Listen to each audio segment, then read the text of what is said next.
Frères et sœurs, le texte de Luc 16, la parabole du riche et de Lazare, nous rappelle avec force une vérité éternelle. Ils ont Moïse et les prophètes, qu'ils les écoutent. Nous lisons ceci au verset 29. La parole de Dieu est suffisante pour le salut. Elle nous montre le chemin de la vie et de l'éternité. Elle nous avertit sur le danger de l'égoïsme et de l'indifférence aux besoins d'autrui. Le riche, dans sa vie terrestre, n'a pas écouté la parole. Après sa mort, il découvre la séparation d'avec Dieu, un tourment réel et permanent. Ce texte nous met face à la gravité du péché. Choisir de rejeter Dieu, c'est se séparer de la source de toute vie et joie. L'enfer n'est pas une invention punitive, c'est le résultat du choix de l'homme de se détourner de Dieu, de l'incrédulité et de la révolte contre le Créateur. Comme le soulignent Romains 1 et Apocalypse 20, ce choix a une conséquence réelle et durable. Cela nous conduit à refuser des doctrines comme l'apocatastase d'Origène, qui affirmait le salut final de toutes les créatures, même Satan et les démons. La Bible nous montre que ce salut universel n'existe pas. Le jugement et la liberté de rejet de Dieu sont réels. L'enfer, certes, est réel pour ceux qui choisissent de s'enfermer loin de Dieu. Mais il n'est pas le lieu central de la création. Comparons-le à une prison dans une grande ville, minuscule face à la grandeur et à l'immensité du ciel. Car le ciel est la véritable réalité. Il est immense. La demeure éternelle de ceux qui écoutent Moïse et les prophètes et mettent leur foi en Christ. Il est la communion avec Dieu, la gloire éternelle et la fin de toutes les larmes, de la mort et de la souffrance. Apocalypse 21, versets 3 à 4. Le ciel est l'espérance qui transforme notre regard sur le monde. Comme le disait fort justement C.S. Lewis, « Visez le ciel et vous recevrez la terre par surcroît. Visez la terre et vous n'obtiendrez ni l'un ni l'autre. » Cette espérance n'est pas un opium pour endormir nos responsabilités, comme Nietzsche l'a imaginé. Au contraire, elle pousse à l'action, elle motivera notre justice, notre charité, notre engagement dans le monde. Luther l'a illustré par cette phrase célèbre « Même si le Christ devait revenir demain, je planterai un arbre aujourd'hui. » Notre foi et notre espérance ne paralysent pas l'action, elles la rendent pleine de sens et durable.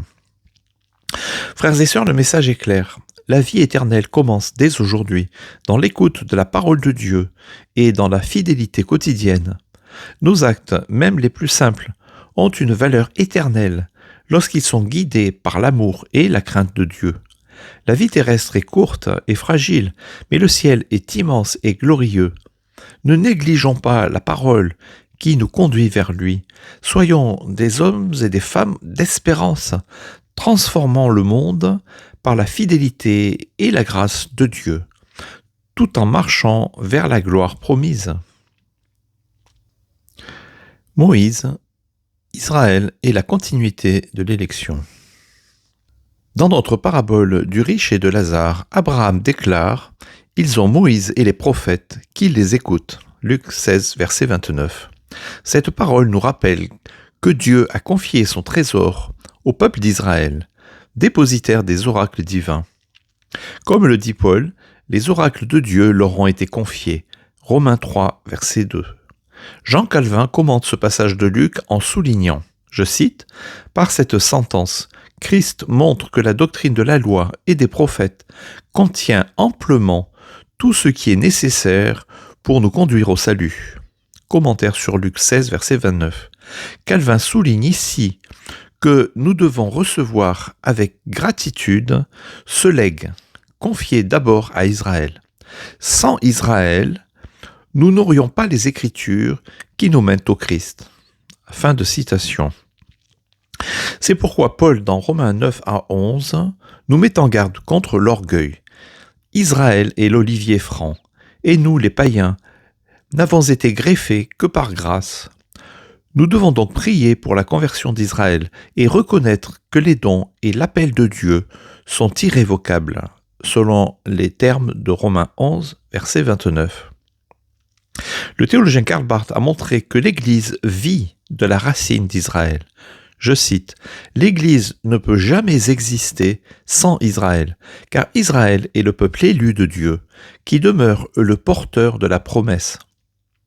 Ainsi, l'Église ne remplace pas Israël, elle est greffée par grâce dans son histoire. » Jacques Ellul, dans sa lecture biblique et prophétique de l'histoire, insistait aussi sur cette continuité. Israël reste le signe du choix et de la fidélité de Dieu dans l'histoire. L'Église ne peut comprendre son élection qu'en relation avec celle d'Israël. Il dit ceci dans « Ce que je crois ». Henri Blocher, théologien contemporain, confirme cela. Je cite, « L'élection d'Israël demeure la base de la compréhension chrétienne de l'histoire du salut. Les promesses faites à ce peuple sont en cours d'accomplissement et appellent encore à la prière pour son avenir. » Il dit ceci dans la doctrine du péché et de la rédemption. Ainsi, frères et sœurs, écouter Moïse et les prophètes, c'est écouter la parole confiée à Israël, remercier Dieu pour son peuple et dénoncer toute forme d'antisémitisme. C'est aussi vivre dans l'espérance que Dieu achèvera ses promesses, car l'élection est l'expression de sa fidélité. Et cette espérance, comme nous l'avons vu, ne nous endort pas, mais nous engage. Elle nous pousse à l'action, à la justice, à la prière, à la fidélité quotidienne, car l'éternité se joue aujourd'hui. Bâtir sur le roc de la parole et non sur le sable de l'orgueil et de l'incrédulité. Prions le Seigneur. Seigneur Dieu, merci pour la richesse de ta parole qui nous instruit, nous corrige et nous encourage. Nous te confions nos vies, nos familles et notre Église, afin que nous soyons fidèles à ta parole et que nous vivions dans l'espérance de ton ciel. Nous te prions pour ceux qui sont dans la souffrance, la solitude ou la détresse, que ta grâce les console et les fortifie. Bénis ceux qui ont du pouvoir et de l'influence, afin qu'ils agissent avec justice et miséricorde.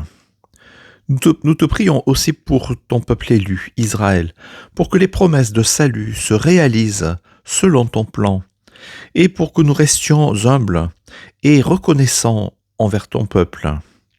Reçois nos prières et nos vies, et conduis-nous chaque jour dans ton amour et ta vérité, par Jésus-Christ notre Seigneur. Amen.